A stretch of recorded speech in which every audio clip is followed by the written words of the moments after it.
जी, अस्सलाम वालेकुम मेरे प्यारे दोस्तों, क्या हाल चाल है? ठीक है, उम्मीद करता हूँ सब आप खैरियत से होंगे।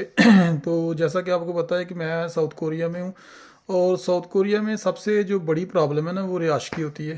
तो मैं भी थोड़े दिन पहले होटल में रुका था, तो अल्हम्दुलिल्लाह आज एक रिहाश ली है। तो आज आपको अपना जो घर है वो दिखाते हैं। होता तो रेंट पे ही है, चलें वो ये बंदा कह सकता है कि यार अपना ही है। रेंट पे सारी बात है, किराया दे के रहना हम लोगों ने। हमारी अपनी प्रॉपर्टी तो नहीं है लेकिन रेंट पे जी हमारा है।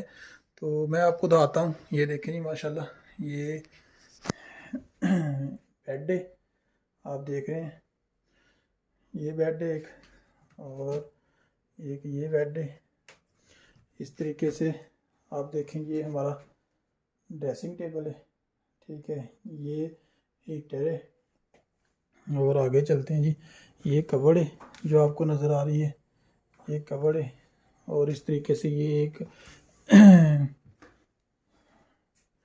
ये अपना हमारा बैठने का जो सोफे लगे हुए हैं, हीटर लगा हुआ है।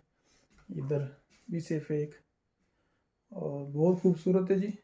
ये आप देखें एलसीडी लगी हुई है।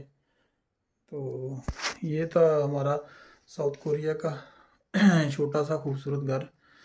तो इसमें अल्लाह का शुक्र है, कोई बंदे को परेशानी नहीं। किचन वगैरह सारा कुछ होता है इधर, वॉशरूम भी अटैच होता है।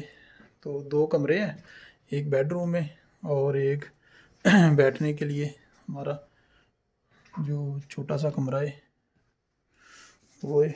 ये आप देखें इधर। तो ये जी साउथ कोरिया में हमारा जो खूबसूरत सा छोटा सा घर